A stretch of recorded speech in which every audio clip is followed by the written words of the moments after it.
Hello my dear students, welcome to the class आगे बढ़ने से पहले मैं आपको बता दूं कि मैं आज से अपनी इस क्लास में आपके लिए एक क्वेश्चन या कभी कभी दो, ज़्यादातर एक, मैं जीएस का क्वेश्चन आपके सामने ड्रॉप किया करूंगा।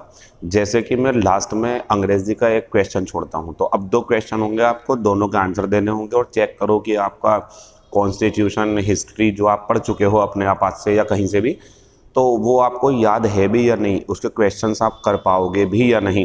शुरुआत कर रहा हूँ और बढ़िया बढ़िया क्वेश्चंस आपके लिए लाएंगे। टाइम की कमी होने की वजह से सिर्फ एक ही क्वेश्चन ड्रॉप करवाऊंगा, लेकिन एक में ही आप अपने आप को परख लेना कि हाँ मैं कर सकता हूँ या नहीं, कोशिश कर रहे हैं ऐसी। तो वीडियो के लास्ट में एक क्वेश्चन इंग्लिश का और एक क्वेश्चन इंग्लिश का, और करेक्ट होगा या इनकरेक्ट इसका जवाब आपको कल दिया जाएगा आंसर की में, मतलब सॉरी उसमें जो कमेंट होगा उसमें। Nina did not eat nutritious food, या आज्ञा सिंस, और जब सिंस वाला क्लोज होता है तो मीनिंग बनता सुबह से, और जब इस तरीके से हो ना सुबह से शाम से, तो फिर सेंटेंस सिंपल नहीं बनते, फिर सेंटेंस बनते हैं परफेक्ट में। और यहाँ हो जाएगा इस तरीके से, आईएनजी लगाने की कोई ज़रूरत नहीं है, इस तरीके से बोल दो, नीना ने सुबह से पौष्टिक आहार नहीं खाया है। ऐसे बोल दें आप, नीना ने सुबह से पौष्टिक आहार नहीं खाया है। एक क्वेश्चन यहाँ मिलेगा आपको। दूसरा, ही टोल्ड मी, ठीक है उसने मुझे बताया कि हिज फादर फेंटेड, उसके पिता बेहोश हो गए, आफ्टर ही हियर्ड। क्या आपको ऐसा नहीं लग रहा कि आफ्टर के पहले वाला क्लोज पास्ट इंडेफिनिट में, लेकिन अगला वाला पास्ट परफेक्ट में एक नंबर मिलेगा आपको, आप यहाँ कर दीजिए हेड। अब सुने, उसने मुझे बताया कि उसके पिता बेहोश हो गए अपने दोस्त के मौत की खबर सुनने के बाद। क्वेश्चन नंबर तीसरा, रजनी फॉर 2 आवर्स, लेकिन बड़ी बात यह है व्हेन वी रीच देयर, ये रीच जो है अपने अंदर डू रखे हुए है, यानी कि ये प्रेजेंट का हो गया, तो सबसे पहले इसे काटो आप, कभी आप आंसर लगा लो। ये पास्ट में वो प्रेजेंट में नहीं चल पाएगा, इसे काट दो क्योंकि 4 प्लस समय दिया हुआ है, तो सिंपल कॉन्टिन्यूअस नहीं आएगा, सिंपल कॉन्टिन्यूअस नहीं आएगा, फ्यूचर परफेक्ट कॉन्टिन्यूअस इसका आंसर है। मीनिंग होगा जब हम वहां पहुंचते हैं, फ्यूचर को दिखा रहा है ये, जब हम वहां पहुंचते हैं या जब हम वहां पहुंचेंगे तो वह 2 घंटे से सो रहा होगा, आंसर हो जाएगा, या रजनी सो रही होगी, आंसर हो जाएगा तीसरा। इसने कहा परफेक्ट दो और उसने कहा कि पास्ट देना मत, तो फ्यूचर बना दिया हमने sentence. Question number 4, by tomorrow afternoon, by plus समय वाले क्लोज परफेक्ट में लेके जाया करो, जैसा समय वैसा परफेक्ट। विल हैव और रीच्ड, बढ़िया हो गया, क्लास में पढ़ा चुका हूं ये। कल दोपहर तक उसके माता पिता ऑस्ट्रेलिया पहुंच चुके होंगे, विल हैव रीच्ड इसकी वजह से, ये सिंगल क्लोज का मामला था। Question number 5, he has not been sending me letters for last plus गिनती प्लस समय। अगर आप सिंस करना चाहते हो तो इसे मत भूलना, अगर ये ऐसे होता तो ये सिंस होगा, अगर ये ऐसे होता मान लीजिए तो इस 4 का सिंस करते हम, लेकिन ये ऐसा नहीं है, ये तो ऐसा है लास्ट प्लस गिनती, अब गिनती 1 हो या 2 हो या 3 हो, नियम तो नियम है, तो लास्ट प्लस गिनती प्लस समय हो तो द लगा दे करो। इस पार्ट में गलती है सी वाले में, क्योंकि लास्ट को द चाहिए, खत्म हो गया भैया। वह मुझे पिछले 1 साल से पत्र नहीं भेज रहा है। Question number 6, he has returned all her letters 3 months back.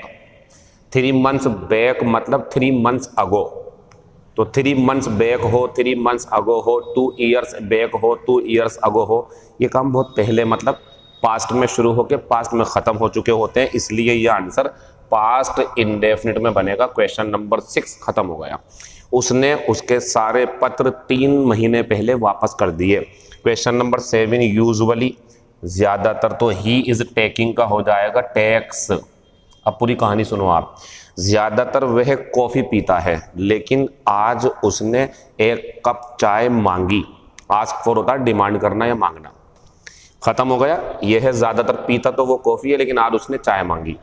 Fall throw एक फ्रेजल वर्ब है जिसका मतलब होता है असफल होना, नाकामयाब होना, इसका जो सिनोनियम बनेगा वो फेल बनेगा, FAIL। गेट थ्रो इसका उल्टा है, ये होता कामयाब होना, पास हो जाना, तो इसके लिए बन जाएगा हमारा पास।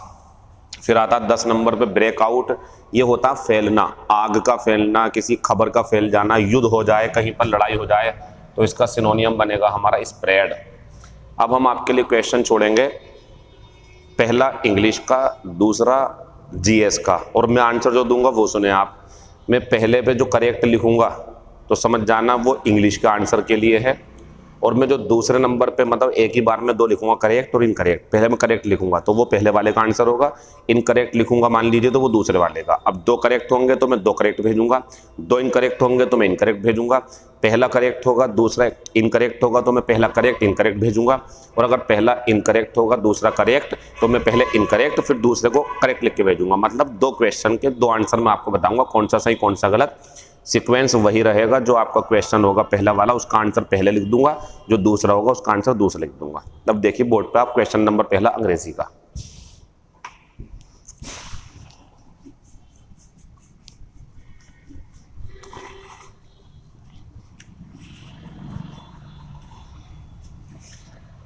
जो हमारा ये क्वेश्चन है अंग्रेजी का, इसमें हमने आज आपको दिया शी और ब्लैंक, और हमने करा स्पाइसी और फूड और फुल स्टॉप। ऑप्शन पहला करा हमने इज ऑफन और प्रिपेयरिंग,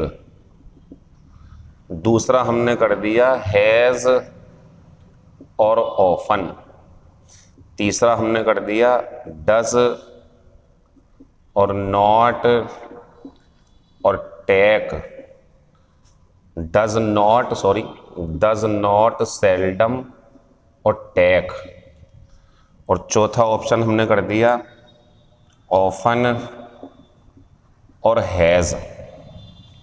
तो ये क्वेश्चन नंबर पहला है हमारा इंग्लिश का, शी ब्लैंक और स्पाइसी फूड, और आप इनमें से आंसर लगा लें जो भी हो। आंसर ABCD करके मत भेजना, आंसर लिख के भेजना पूरा। एक क्वेश्चन ये हुआ, क्योंकि ABCD वालों का मैं रिप्लाई नहीं दूंगा, मैं रिप्लाई दूंगा जिनके ये आंसर लिखे होंगे, ये जो भी आंसर लगे आपको। ठीक, पहला क्वेश्चन खत्म हो गया, आंसर दे आप इसका, नोट कर लें इसे। अब दूसरा क्वेश्चन आ रहा, दूसरा क्वेश्चन जीएस का जो है हमारे लिए वो है बच्चों की संपत्ति का अधिकार। संपत्ति का अधिकार मौलिक अधिकारों की सूची से, कुछ बच्चे इतने इंटेलिजेंट है समझ गए होंगे सवाल क्या बनने पड़ा, जिनका जीएस बढ़िया। संपत्ति का अधिकार मौलिक अधिकारों की सूची से कब हटाया गया। क्वेश्चन नंबर दूसरे के ऑप्शन ये हैं, आप इसमें आंसर ही लिख के भेजेंगे, ABCD नहीं करेंगे आप।